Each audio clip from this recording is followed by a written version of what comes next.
साथीहरु आज मैले तपाईहरुलाई यस भिडियोमा Autodesk Maya मा ब्यारल बनाउन सिकाउने छु। त्यसको लागि सुरुमा तपाईहरुले फ्रन्ट भ्यूमा गएर एउटा रेफरेन्स इमेज ब्यारल को लिएर आउनुस्, इम्पोर्ट गर्नुस्। यहाँबाट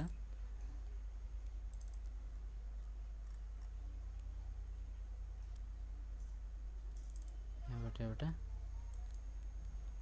यस्तो इमेज एउटा इम्पोर्ट गर्नुस्। त्यसपछि च्यानल बक्समा एउटा लेयर बनाएर यसलाई लक गरिदिनुस् र यहाँबाट इन्टरएक्टिभ क्रिएसनलाई अफ गर्छु शिफ्ट राइट क्लिक गरेर। त्यसपछि एउटा सिलिन्डर क्रिएट गरे र स्केल गर्छु यसलाई पनि। यति आइसकेपछि माथि स्केल गर्छु यसरी।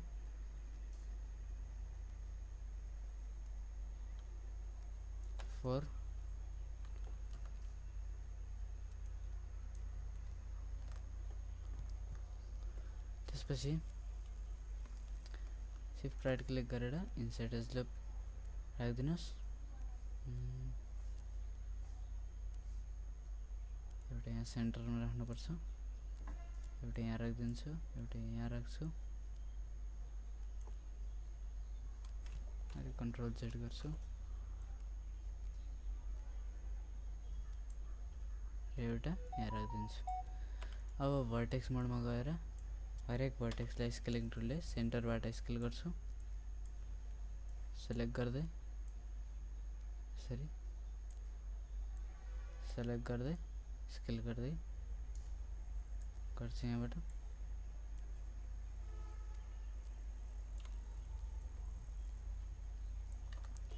त्यसपछि अब्जेक्ट मोड फेरि इन्सर्ट एज लुपमा गएर यहाँ एउटा एज लुप राख्दिन्छु।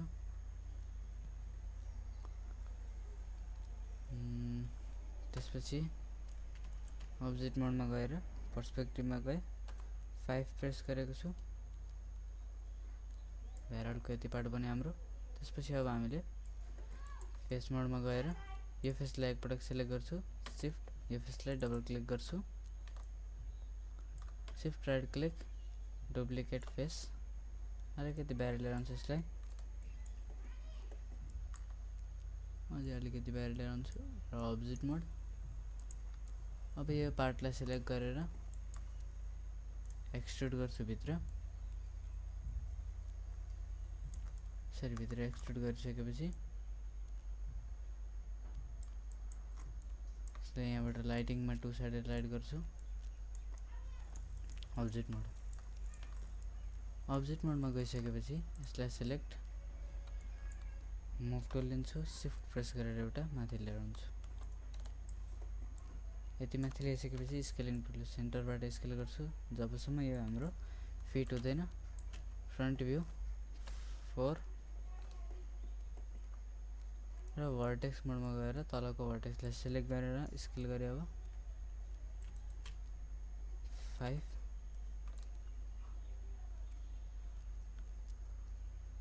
अब माथिको भर्टेक्सलाई पनि अलिकति एडजस्ट गर्नुपर्छ। यसलाई पनि सिलेक्ट गरेर पर्सपेक्टिभमा गएर मैले हेर्दै यसलाई स्केल गर्छु।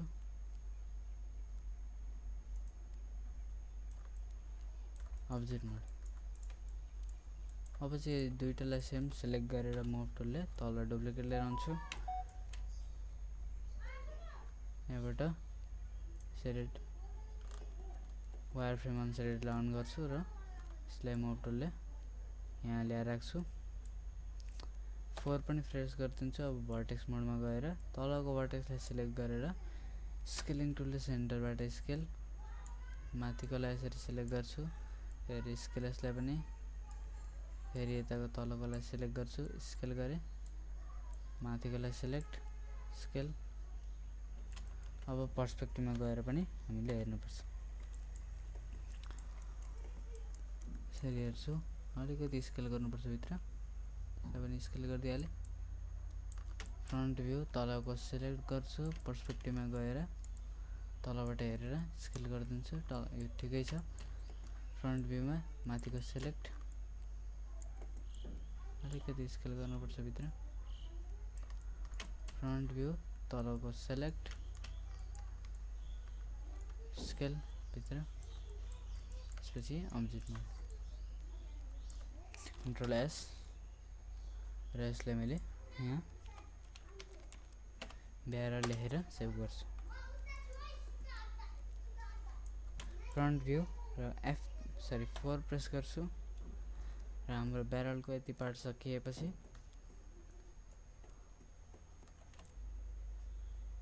पर्सपेक्टिभ 5 अब टप भ्यूमा गएर फेस मोड र यसरी ड्र्याग गरेर सिलेक्ट गर्छु र यसलाई डिलिट गरिदिन्छु अब्जेक्ट मोड अब यो पार्टलाई सिलेक्ट गरेर एक्सट्रुड गर्छु भित्र एक्सट्रुड गर्छु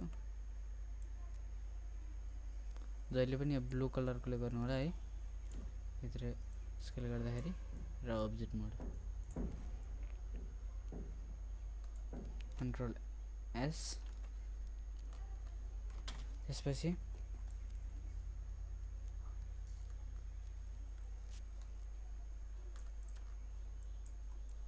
अब मैले इमेज प्लेनलाई इन्भिजिबल गराएँ टप भ्यूमा गएर कन्ट्रोल एस गर्छु त्यसपछि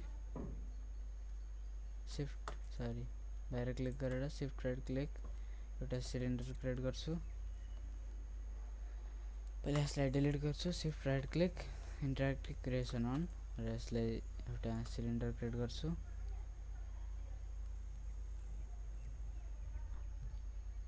भी होल्ड गरेर एक्स होल्ड गरेर यहाँबाट यसरी एउटा स्फियर क्रिएट गर्छु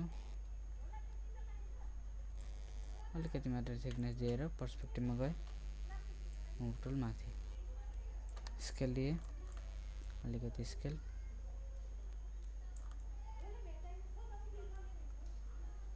यति स्केल गरिसकेपछि मुभ टुल लिन्छु र अलिकति माथि लिएर आउँछु यसलाई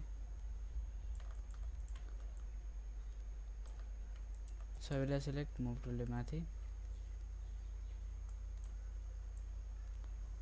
तल पनि छैन हाम्रो पार्ट यसलाई शिफ्ट प्रेस गरेर तल डुप्लिकेट जान्छ तल लिएर जान्छु यसरी तल आइसकेपछि स्केलिङ टुलले सेन्टरबाट स्केल भित्र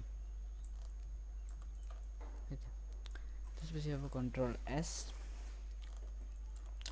र यति पार्टलाई सिलेक्ट गर्छु र यो सबैलाई असाइन फेभरेट मेटेरियल फङ्गी र यहाँबाट ब्ल्याक कलर राखिदिन्छु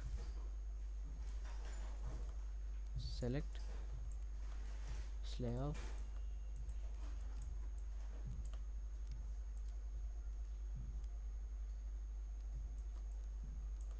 अब यो पार्टलाई सिलेक्ट गरेर right click assign favourite material फङ्गी फाइल फोल्डर माई कम्प्युटर यीमा गएर मैले एउटा कलर राखिदिन्छु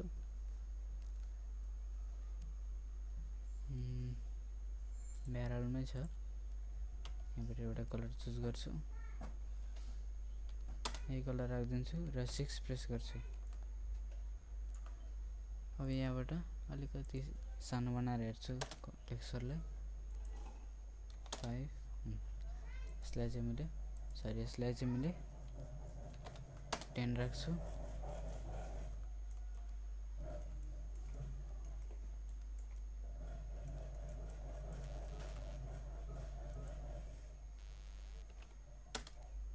यसलाई पनि 10 राखिदिन्छु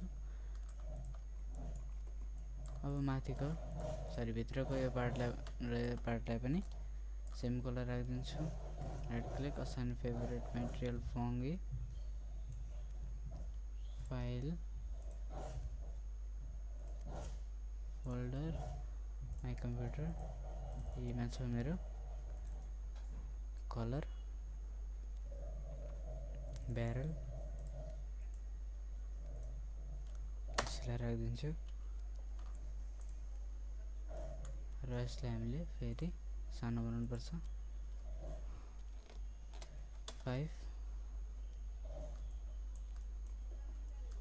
धेरै भयो जस्तो लाग्यो 3 ठिक छ र यसमा चाहिँ मैले 5 राखिदिन्छु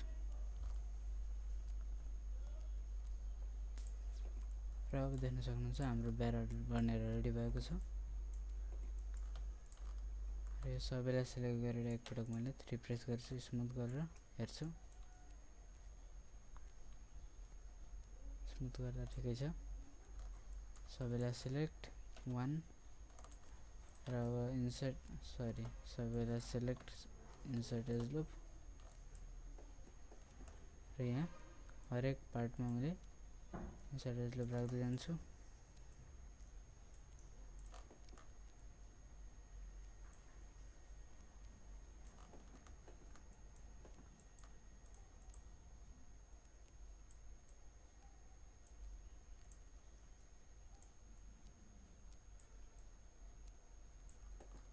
यसको पनि यहाँ राखिदिन्छु एउटा यसको पनि कन्ट्रोल जेड यहाँ माथि राख्नु बाँकी छ एउटा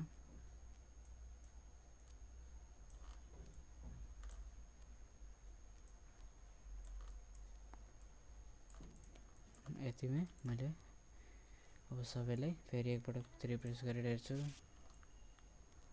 अब अलिकति राम्रोसँग आएको छ यसलाई सिलेक्ट स्केलिङ टुलले अलिकति स्केल गर्नु छ यसलाई र अब सबैलाई 1 र मेसमा गएर स्मुथ डिभिजन एकपटक 2 राख्छु कन्ट्रोल जेड एउटालाई सिलेक्ट गरेर स्मुथ डिभिजन मैले 2 राख्छु यसलाई पनि 2 यसलाई पनि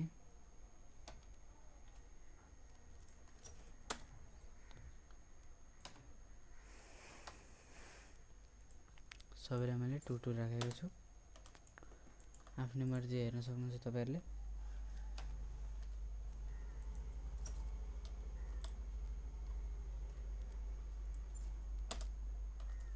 लास्ट यसलाई पनि